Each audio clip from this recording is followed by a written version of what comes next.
대운을 잡아라 95회 줄거리. 무철과 규태의 긴장감 최고조. 95회의 시작은 무철과 규태 사이의 긴장으로부터 비롯되었습니다.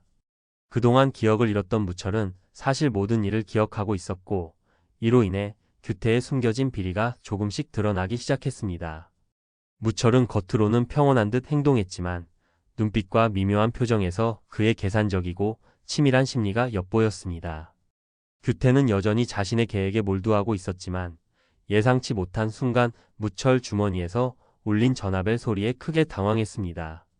장 대표에게 전화를 걸려던 바로 그 순간 울리는 전화가 무철의 손에 있었다는 사실은 규태를 완전히 흔들어 놓았습니다. 그는 당황한 표정을 감추려 애썼지만 눈빛 속에서 긴장과 혼란이 드러났습니다. 무철은 미묘하게 미소를 지으며 이 순간을 철저히 계산한 듯한 행동을 보였습니다. 무철과 규태 사이의 갈등은 단순한 돈 문제를 넘어 심리전으로 발전했습니다. 무철은 규태의 말 한마디, 작은 행동까지 관찰하며 은근히 떠보는 모습으로 긴장감을 높였습니다. 규태는 자신이 놓치고 있는 무언가를 감지했지만 구체적으로 무엇인지 확신하지 못한 채 불안감만 점점 커져갔습니다. 대식과 규태 무너지는 우정. 한편 대식은 규태의 이중 계약서와 대운 빌딩 관련 횡령 사실을 알게 되면서 큰 충격을 받습니다. 오랜 세월 쌓아온 친구 사이의 신뢰가 한순간에 무너지고 분노와 배신감이 폭발하는 순간이 화면을 가득 채웠습니다. 대식은 규태에게 직접 맞서며 말했습니다. 30년 동안 함께한 우리 우정, 이게 전부였단 말이야? 모든 걸 잃게 만든 내 선택 어떻게 설명할 거야? 규태는 당황했지만 자신의 행동을 합리화하려 애썼습니다. 내가 잘못한 건 인정하지만 그렇게까지 나를 몰아붙일 필요는 없잖아. 나도 살고 싶었을 뿐이야. 그러나 대식은 그의 변명을 더 이상 받아들일 수 없었습니다. 결국 절교를 선언하며 더 이상 친구로서 신뢰할 수 없음을 분명히 했습니다. 화면 속 두 사람의 표정과 감정은 관객에게도 그대로 전해져 긴장감과 안타까움을 동시에 느끼게 했습니다. 석진과 서우 애절한 이별. 이번 회차에서 서우와 석진의 이별은 감정적으로 가장 큰 파장을 일으켰습니다. 서우는 예원의 교묘한 계획에 휘말려 석진에게 헤어지자고 고백했습니다. 석진은 당황하고 필사적으로 그녀를 붙잡으려 했지만 서우는 눈물을 참으며 단호하게 마음을 굳혔습니다. 우린 더 이상 함께할 수 없어. 예전처럼 돌아갈 수도 없고 서로에게 상처만 줄 뿐이에요. 석진은 그 말을 듣고 몸을 떨며 손을 내밀었지만 서우는 천천히 뒤돌아섰습니다. 그 뒷모습에는 후회와 아픔, 그리고 피할 수 없는 현실의 무게가 묻어 있었습니다. 이 장면은 단순한 연애 갈등을 넘어 주변 인물들과 얽힌 상황 속에서 사랑과 인간관계가 어떻게 흔들리는지를 보여주었습니다. 금옥과 규태 균열 심화. 규태와 금옥의 관계도 점점 틈이 벌어졌습니다. 규태는 자신의 비밀을 지키려 애썼지만 금옥은 무심코 드러나는 그의 불안과 모순을 감지했습니다. 규태, 내가 정말 선택한 길이 이거야? 규태는 금옥의 시선을 피하며 간단히 대답했습니다. 이건 나를 위한 선택이야. 이해해줘. 금옥은 그의 말에 복잡한 감정을 느꼈지만 눈물을 참고 침묵했습니다. 단순한 사랑의 갈등이 아니라 삶 전체와 미래가 걸린 중요한 선택임을 느낀 순간이었습니다. 무철의 정체 반전의 충격. 무철은 기억상실 상태에서 순진하게 행동했던 과거와 달리 사실은 모든 일을 기억하고 있었다는 사실이 이번 회차의 핵심 포인트였습니다. 규태와의 대화에서 그는 은근하게 상대를 떠보며 상황을 주도할 수 있는 위치에 있음을 드러냈습니다. 무철의 행동은 단순히 복수나 감정을 풀어내는 것이 아니라 치밀하게 계산된 심리전이었고, 이로 인해 앞으로의 전개가 더욱 흥미진진해질 것을 암시했습니다. 가족과 재산 얽히고 설킨 갈등. 이번 회차에서 가족 간의 갈등도 극의 중심을 장악했습니다. 미자는 금옥의 아기 아버지가 규태라는 사실을 알게 되면서 충격과 분노가 뒤섞인 감정을 숨기지 못했습니다. 그녀는 곧바로 규태를 찾아가 날카로운 목소리로 따졌습니다. 금옥 아빠가 바로 너라고? 이렇게 중요한 걸 왜 이제야 말하는 거야? 규태는 당황했지만 미자의 추궁에 변명만 늘어놓으며 상황을 모면하려 했습니다. 미자야, 그건 상황이 그렇게 된 거야. 나도 선택할 수 없었어. 하지만 미자는 냉정하게 규태의 말을 차단하며 가족과 아이를 위해 책임을 지라는 메시지를 분명히 했습니다. 이 장면에서는 한 사람의 사적인 선택이 어떻게 가족 전체를 뒤흔드는지를 현실적으로 보여주었습니다.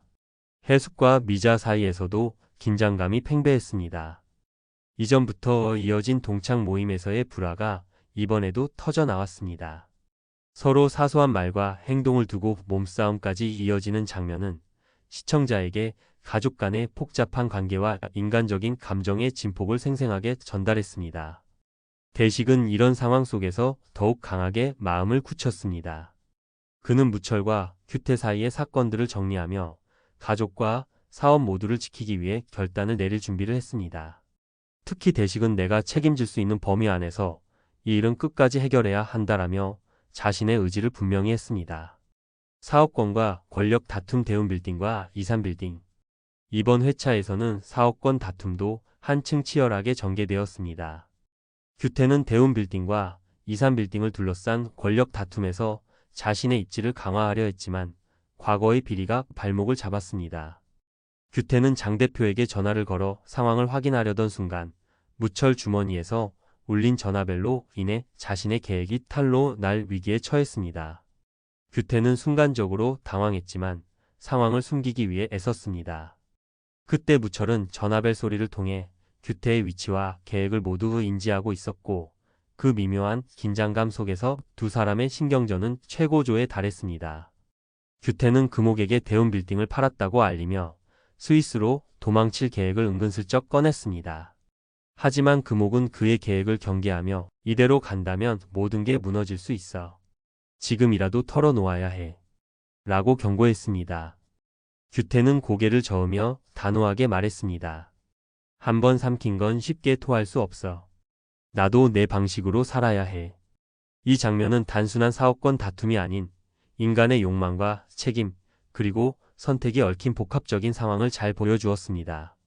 장태풍의 전화벨 사건 긴장감 최고조. 95회에서 가장 압도적인 장면 중 하나는 바로 장태풍의 전화벨 사건이었습니다. 규태가 장 대표에게 전화를 걸던 순간 무철 주머니에서 울린 전화벨은 시청자에게 극한의 긴장감을 선사했습니다. 규태는 순간적으로 자신이 감시당하고 있거나 누군가 자신의 움직임을 파악하고 있다고 직감했습니다. 무철은 겉으로 아무렇지 않은 표정을 지었지만 사실상 모든 상황을 통제하고 있는 듯한 태도를 보여 앞으로의 전개가 어떻게 흘러갈지 시청자들의 궁금증을 최고조로 끌어올렸습니다. 규태는 신경을 곤두세우며 무철과의 대치 속에서 조심스럽게 말을 꺼냈습니다. 이게 내가 계획한 거야? 나를 이렇게 몰아가려고? 무철은 미묘하게 웃으며 그냥 상황을 지켜보는 거야. 내 선택이 어떤 결과를 낳는지 보는 거지. 라고 말하며 규태의 불안감을 극대화했습니다. 이 장면에서 두 사람의 심리전은 시청자가 손에 땀을 쥐게 만들 정도로 긴장감을 높였습니다. 결말을 향한 암시 앞으로의 전개. 이번 회차에서는 무철과 규태, 대식, 그리고 가족 간의 갈등이 한층 더 복잡하게 얽히며 향후 전개를 예측할 수 없게 만들었습니다. 무철의 정체가 완전히 드러날 경우 규태는 어떤 반응을 보일지, 대식과 규태의 우정은 회복될 수 있을지, 석진과 서우의 관계가 예원의 방해를 뚫고 다시 회복될 수 있을지 모든 상황이 긴장감을 유지한 채 다음 회차로 이어졌습니다. 특히 무철의 계산된 심리전과 규태의 당황, 대식의 분노, 가족 간의 갈등이 모두 한 화면 안에서 교차하며 95회는 등장인물 모두의 감정이 폭발하는 회차로 자리매김했습니다. 이번 회를 통해 드러난 메시지는 분명합니다. 돈과 권력, 욕망과 신뢰, 그리고 선택의 무게가 인간관계와 삶을 얼마나 크게 흔들 수 있는지를 극명하게 보여준 것입니다.